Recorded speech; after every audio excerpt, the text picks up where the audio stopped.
Is a 2013 Glacier Edition Chrysler 300C.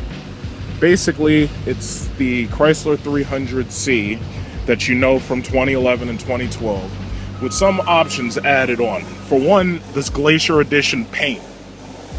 Then you look at the wheels. It comes with slightly modified, different looking wheels in the regular Beats version. Very nice wheels, actually. The paint looks pretty good.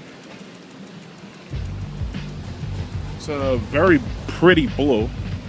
I'm not really into blue. A long time ago, this color blue, I actually, in the family, my mother had a sky blue Cougar.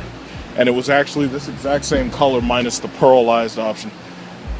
And it was cool then, but now it's like, some people, you know, this is good for a woman. I don't really like this color. But it's the regular door panels. It's got the carbon fiber appearance trim. Now you'll notice these seats.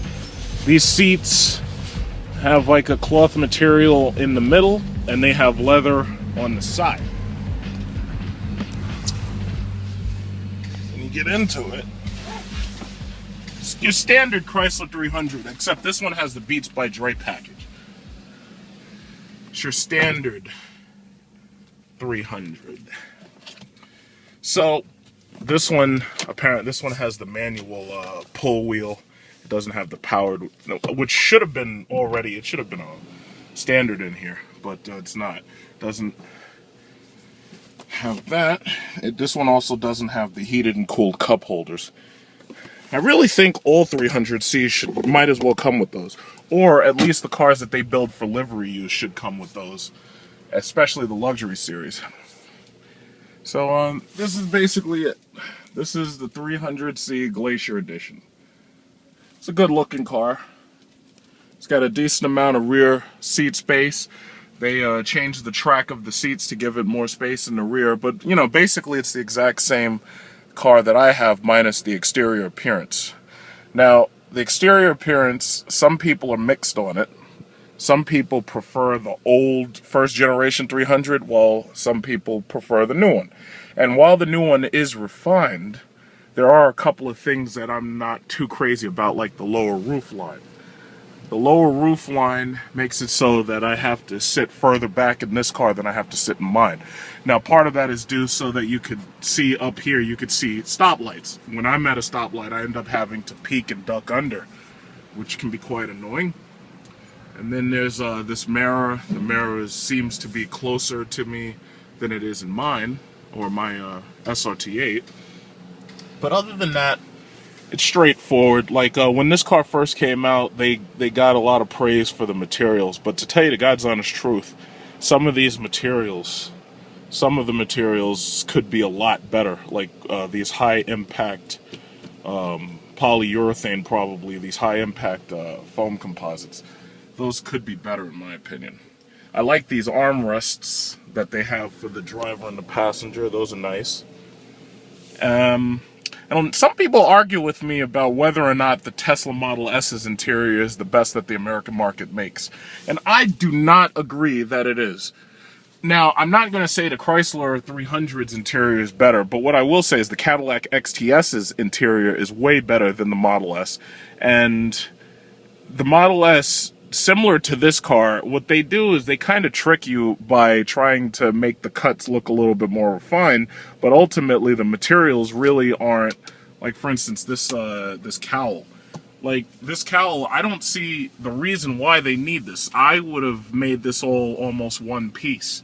But, you know, some people complain about it, others, you know, overlook it. But I really hope in 2014 that they put the SRT8 steering wheel from the Jeep model, and I'm pretty sure they probably will, along with some other options, because the problem that I have with this wheel is that the steering control buttons are on the back if you want to change the radio. I don't understand why you put the buttons on the back right here when you could have just as easily kept them on the front where they were on my car. I don't understand that. It seems so much simpler, and it makes so much more sense on my car. As for the back, the only thing you really should have on the back are these magnesium shift paddles, and I honestly, I think that's it, because really all the buttons should be right up front where you can see them. But I guess they did that because they want you to keep your hands on the steering wheel. Other than that, it's a nice car, but this one is definitely not as optioned out as the SRT8 models, obviously.